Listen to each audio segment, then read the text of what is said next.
Nasir electronics mobile shoppe computer furniture e bike भांडी centre घेऊन आले डबल धमाका ऑफर। कोणतीही वस्तू खरेदी करा फक्त आणि फक्त 999 मध्ये। आधार पे उधार ऑफर।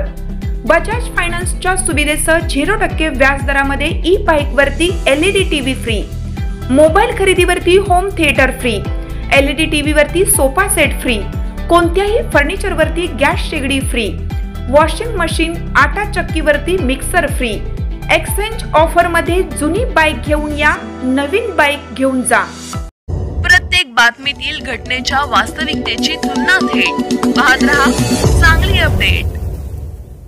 जानराववाडीत वृद्धेला लुटणारा सराईत गुन्हेगार टाकळीत जेरबंद, 4 गुन्हे उघड, स्थानिक गुन्हे अन्वेषणची कारवाई।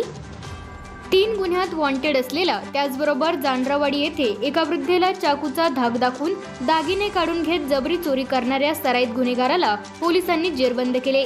त्याच्याकडून 4 गुन्हे उघडकीस आले आहेत। जबरी चोरीतील 60,000 रुपयांचे दागिने जप्त केले आहेत। बारूद अजित पवार वय वर्ष 24 राहणार सावळी असे अटक केलेल्या सराईताचे नाव असून दोघे पसार झाले आहेत। स्थानिक गुन्हे अन्वेषणच्या पथकाने टाकळी चौकात ही कारवाई केली। पोलीस अधीक्षक संदीप घुगे यांनी वॉन्टेड असलेले गुन्हेगार शोधून त्यांच्यावर कारवाई करण्याचे आदेश दिले आहेत। त्यानुसार स्थानिक गुन्हे अन्वेषणचे एक पथक फरार झालेल्या संशयितांचा शोध घेत होते। यावेळी माहिती मिळाली की बारूद पवार हा टाकळी चौकात येणार आहे। पथकाने सापळा लावला व बारूद पवार याला ताब्यात घेतले। त्याच्याजवळ महिलेचे दागिने मिळाले। जानराववाडी येथील वृद्ध महिलेला तो आणि जिजा महिमान्या काळे, त्रिशूल काळे यांनी चाकूचा धाक दाखवून जबरदस्तीने कर्णफुले, मंगळसूत्र काढून घेतल्याचे सांगितले। यानंतर त्याला मिरज ग्रामीण पोलिसांच्या स्वाधीन करण्यात आले।